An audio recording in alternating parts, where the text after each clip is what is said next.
Hello champions, कैसे आप सब। जैसे कि आपने पिछले सेशन में देखा था डबल फर्टिलाइजेशन, तो याद होगा डबल फर्टिलाइजेशन में क्या क्या हुआ था। बता दिए थे 2 बार फर्टिलाइजेशन होता है। कितने बार फर्टिलाइजेशन होता है? 2 बार। एक फर्टिलाइजेशन को अपने सब क्या बोले हुए थे, जो है सिनगैमी, और दूसरा फर्टिलाइजेशन को क्या बोले थे, ट्रिपल फ्यूजन, है कि नहीं। इस तरीके से डबल फर्टिलाइजेशन कंप्लीट हो गया था। जैसे डबल फर्टिलाइजेशन कंप्लीट होता है तो इससे बाद का जो टॉपिक अपने सबके सामने आता है, उस टॉपिक का नाम है एंडोएस्पर्म।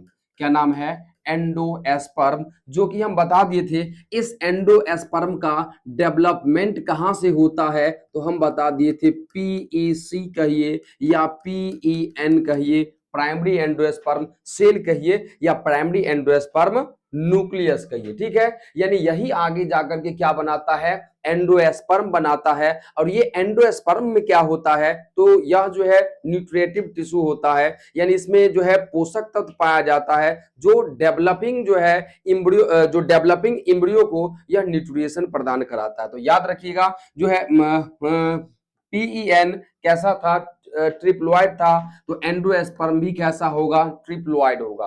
कोई दिक्कत समझने में। साथ ही साथ इसका मेन फंक्शन क्या है, एंडोस्पर्म का मेन फंक्शन क्या है, तो यह डेवलपिंग इम्ब्रियो को यानी भ्रूण को क्या करता है, न्यूट्रिशन प्रदान करता है, यानी पोषण प्रदान करता है। कोई दिक्कत समझने में? नहीं ना। अब अगर अपने सब आगे बढ़े तो यह एंडोस्पर्म जो होता है, अपने सबका जो चैप्टर है, उस चैप्टर के अकॉर्डिंग जो चैप्टर है वो है एंजियोस्पर्म। कौन सा है? एंजियोस्पर्म। याद करिए, है कि नहीं। जो चैप्टर पढ़ रहे हैं वो है sexual reproduction in flowering plants. लेकिन ये फ्लावरिंग प्लांट्स जो होता है उसी को हम क्या कहते हैं, एंजियोस्पर्म कहते हैं। तो जो पौधा या जिस पौधा में फूल लगता है उसे एंजियोस्पर्मिक प्लांट भी कहते हैं, याद रखना, है कि नहीं। और दूसरा जो एक पौधा होता है उसे हम कहते हैं जिम्नोएस्पर्मिक। जिम्नोएस्पर्मिक जिम्नोएस्पर्मिक प्लांट्स। ठीक है। अब जैसे कि अभी अभी जस्ट अपने सब पीछे देखा, पीछे क्या देखा कि एंडोएस्पर्म जो होता है वो कैसा होता है, तो ट्रिप्लॉइड होता है।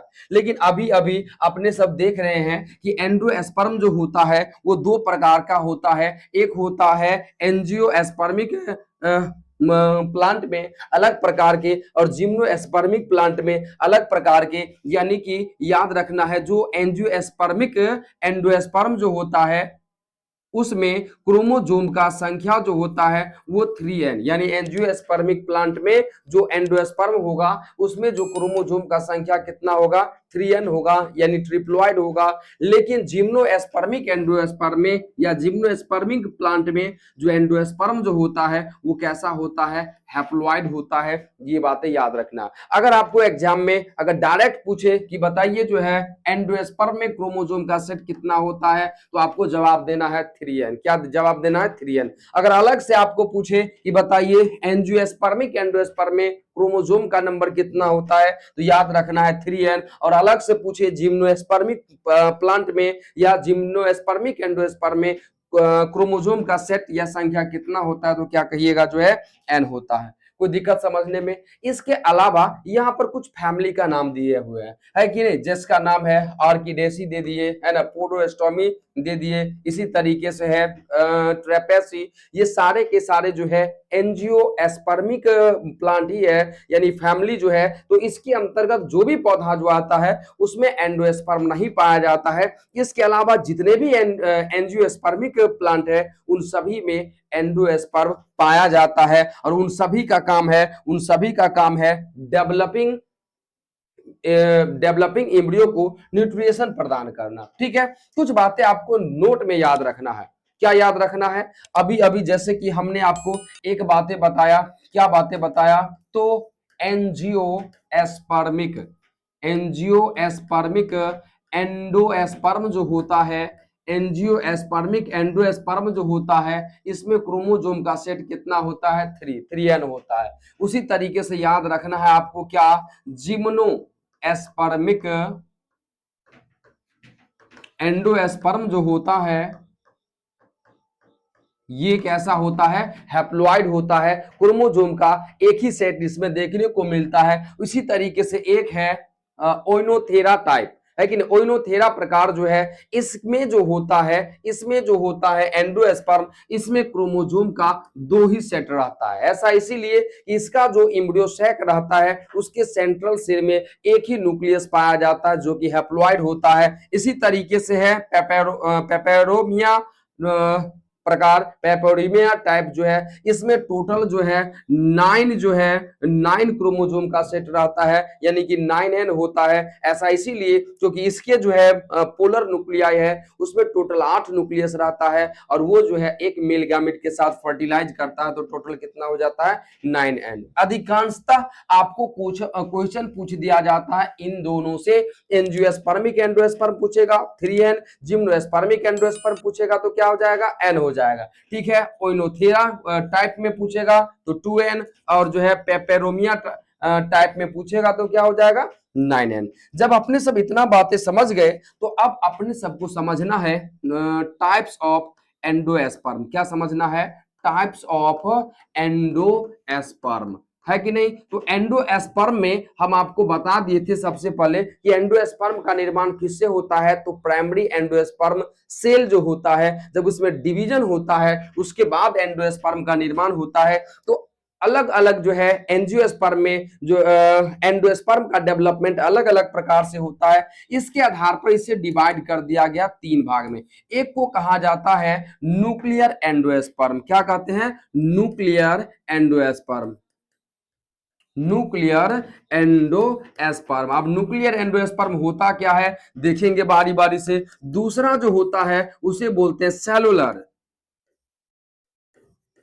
एंडोस्पर्म। क्या बोलते हैं, सेलुलर एंडोस्पर्म बोलते हैं। और तीसरा जो होता है उसे हम बोलते हैं हेलोबियल। क्या बोलते हैं, हेलोबियल एंडोस्पर्म बोलते हैं। क्या बोलते हैं, हेलोबियल एंडोस्पर्म बोलते हैं। कोई दिक्कत समझने में नहीं ना। अब समझते हैं कि आखिर न्यूक्लियर एंडोस्पर्म इसका नाम रखा क्यों गया, है कि नहीं, न्यूक्लियर एंडोस्पर्म। तो इसके लिए सबसे पहले आप याद कीजिए ये डायग्राम, है कि नहीं।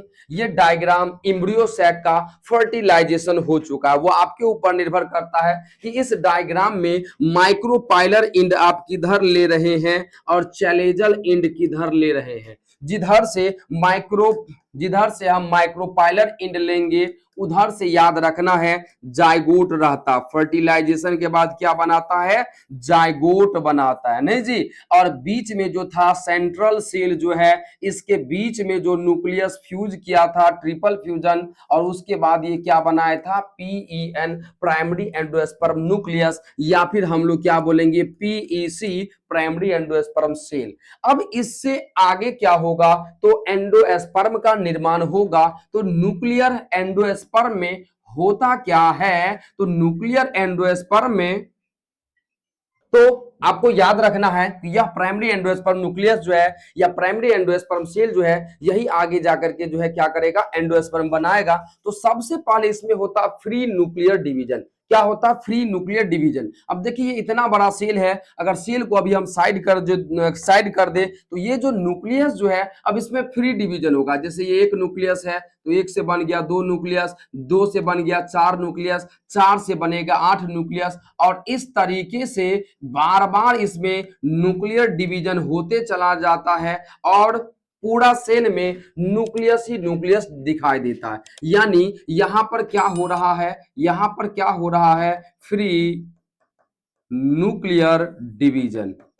क्या हो रहा है, फ्री न्यूक्लियर डिवीजन, है कि नहीं। इसके बाद जब न्यूक्लियर डिवीजन हो जाता है तो इसके ठीक सेंटर में वैक्यूल का निर्माण होता है। जैसे वैक्यूल का निर्माण होता है तो यह जो है यह पूरा न्यूक्लियस को, या सेंटर में जो न्यूक्लियस रहता है वो उसके पेरिफेरी में क्या कर देता है, उसे धकेल देता है। और जब ये इसमें कहने का मतलब न्यूक्लियस का निर्माण हो जाता है तो लास्ट में क्या होता है, इन न्यूक्लियस के चारों बगल से सेल वाल का फॉर्मेशन हो जाता है, और जब सेल वाल का फॉर्मेशन हो जाता है तो यह सारा का सारा एंडोस्पर्म सेलुलर के जैसा दिखने लगता है, मतलब सेल ही सेल देखने को मिलता है। तो देखिए ये डायग्राम जो है जब कंप्लीट हो जाएगा तो यह डायग्राम आपको कुछ इस रूप से देखने को मिल सकता, मतलब ये न्यूक्लियस ही न्यूक्लियस है। जब सारा न्यूक्लियस का निर्माण हो गया तब इसके चारों बगल से क्या हो जाएगा, सेल वाल का फॉर्मेशन हो जाएगा। जब सेल वाल का फॉर्मेशन हो जाएगा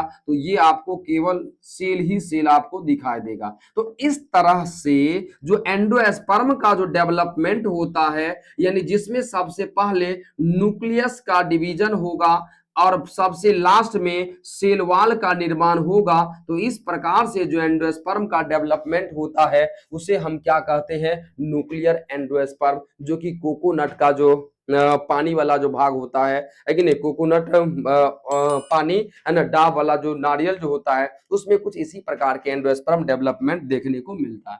ठीक है, दूसरा जो अपने सब देखेंगे उसे हम कहते हैं सेलुलर एंडोस्पर्म। क्या बोलते हैं, सेलुलर एंडोस्पर्म। अब अपने सब समझेंगे कि यह सेलुलर एंडोस्पर्म इसका नाम क्यों पड़ा है कि नहीं। तो इसके लिए फिर से जो है अपने सबको कुछ इसी प्रकार का डायग्राम आपको ध्यान में रखना है। एक ये हो गया और दूसरा जो है आपको बीच में ये सेंट्रल सेल हो गया, जिसमें यह न्यूक्लियस जो है वो है प्राइमरी एंडोस्पर्म न्यूक्लियस या कहिए प्राइमरी एंडोस्पर्म सेल, और यह हो गया जाइगोट। आपको पता है जाइगोट आगे जाकर के क्या करेगा, इम्ब्रियो में कन्वर्ट होगा, लेकिन याद रखना है सबसे पहले एंडोस्पर्म का डेवलपमेंट होता है। जब इसका डेवलपमेंट कुछ हद तक हो जाता है उसके बाद ही जाइगोट में अगला डेवलपमेंट स्टार्ट होता है।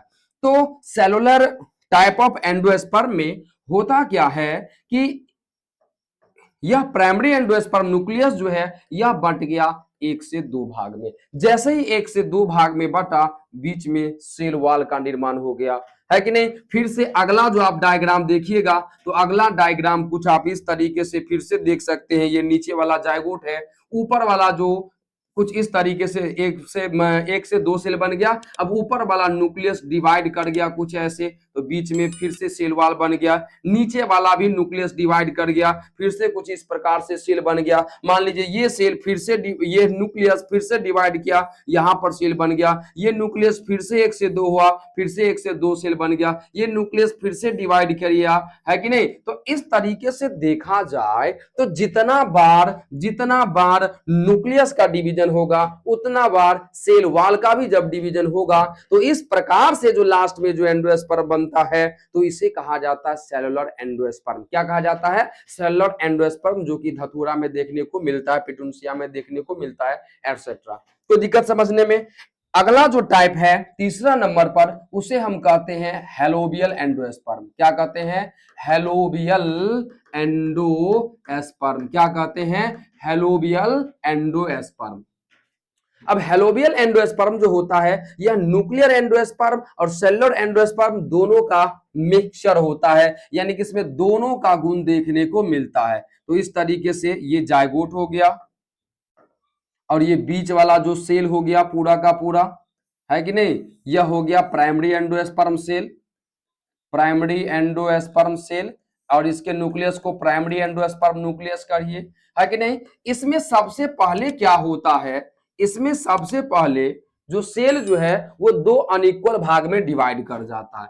एक बड़ा सेल बन गया जो इधर से माइक्रोपाइलर इंड रहता है, और जिधर से चैलेजल इंड रहता है उधर से छोटा सेल बन जाता है। अब ऊपर वाला जो सेल जो है इसमें चलता है सेलुलर डिवीजन, सेलुलर डिवीजन, और इसमें चलता है free nuclear division, free nuclear division. यानी कि देखा जाए शुरू में ही बता दिए हैं, हेलोबियल एंडोस्पर्म जो है इसमें दोनों प्रकार के एंडोस्पर्म यानी न्यूक्लियर एंडोस्पर्म और सेलुलर एंडोस्पर्म दोनों प्रकार के गुण पाया जाता है कि नहीं। तो अब यहाँ पर ये ऊपर वाला जो सेल जो है, अब इसमें इसका जो न्यूक्लियस है एक से बट गया दो भाग में, तो दो सेल, दो से बटा चार भाग में चार सेल। लेकिन नीचे वाला जो न्यूक्लियस जो है अब इसमें क्या होगा, पहले सारा का सारा न्यूक्लियस अच्छे तरीका से डिवाइड हो जाएगा। जब ये अच्छे तरीका से डिवाइड हो जाएगा यानी फ्री न्यूक्लियर एंडोस्पर्म यानी फ्री न्यूक्लियर डिवीजन हो जाएगा, उसके बाद सबसे लास्ट में क्या होगा, तो इन सभी के चारों बगल अगेन सेल वॉल का निर्माण होगा और यह फिर पूरा का पूरा एंडोस्पर्म हमें सेलुलर देखने को मिलेगा। तो इस तरीके से इसमें न्यूक्लियर और सेलुलर दोनों प्रकार के एंडोस्पर्म का जो है लक्षण देखने को मिलता है। तो इसीलिए कहा जाता है हेलोबियल एंडोस्पर्म, जो कि मोनोकोटिलिडनस के केवल और केवल हेलोबियल समुदाय में ही यह देखने को मिलता है और कहीं जगह यह देखने को नहीं मिलता है। तो इस तरीके से अपने सब एंडोस्पर्म और टाइप्स ऑफ एंडोस्पर्म जो भी था वो सारे के सारे देख लिए। इससे बाहर कहीं भी कोई भी एग्जाम में आने वाला नहीं है। ठीक है, तो इसी तरीके से जो है अपने सब अगला भी वीडियो देखेंगे। आज अपने सबका यहीं तक रहेगा। धन्यवाद।